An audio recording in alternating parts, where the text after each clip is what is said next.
Right, so first things first, the most important meal of the day is anytime you can eat a Cadbury cream egg. Not a sponsor. Not yet, anyway. Let's see what's going on in the shop today. All right, I do feel a little bit better today. Yesterday I was like, I don't know, I woke up with a sore throat. And I didn't think I was going to get out here today.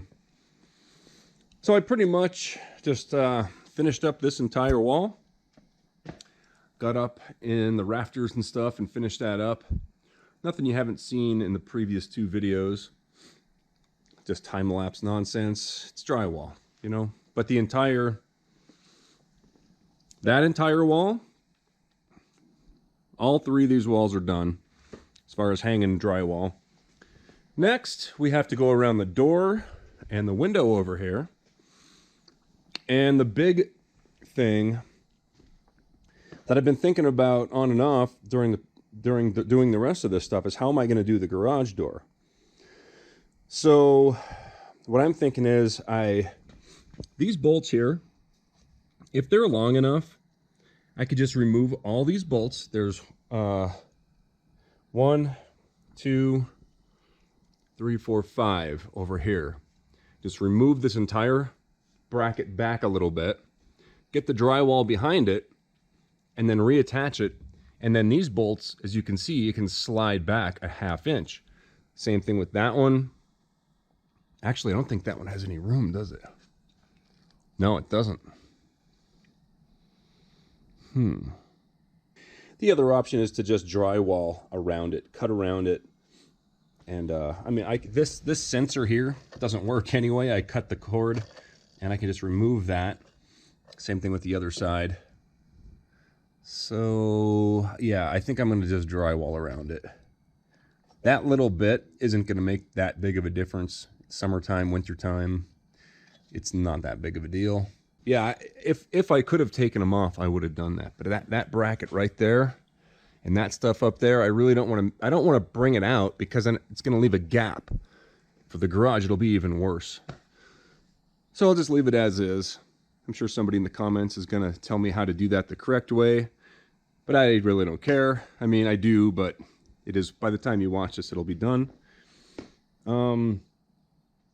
So what I'm going to do is I'm going to cut one of these sheets to 38 inches, right there, 38. And then from that stud over to here is exactly 8 feet. And then this is 12 inches. So I can have one long ways standing up, the next one coming over underneath, and then one above it to cut the window out and this outlet. It's only really three more big pieces of drywall I have to do and the entire garage is hung. Up above the garage, not really sure.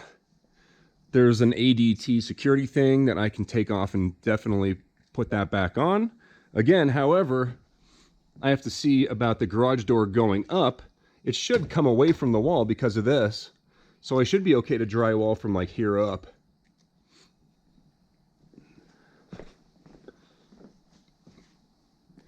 I'll have to go around that.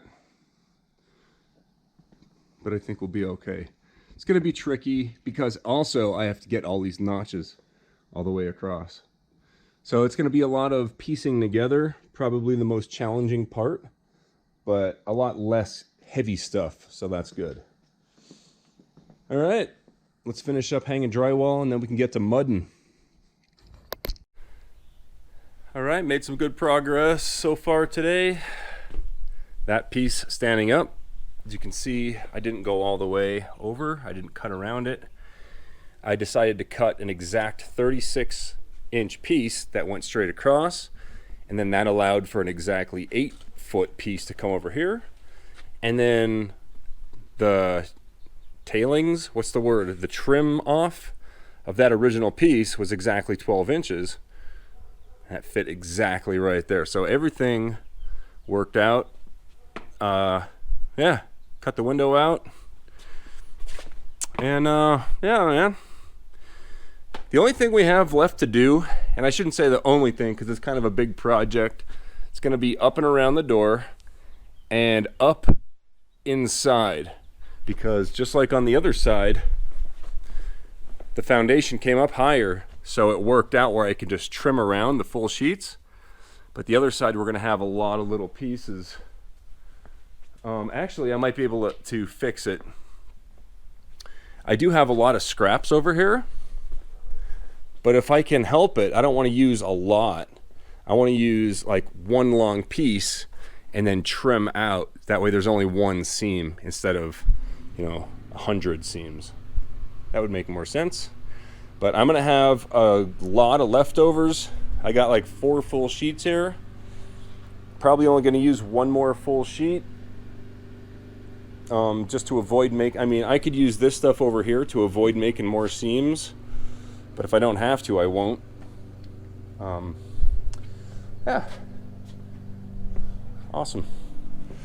All right, I don't know if that's going to be the end of the video or not, but if it is, I'll see you guys tomorrow. Thanks for watching. And yeah, it's coming along good.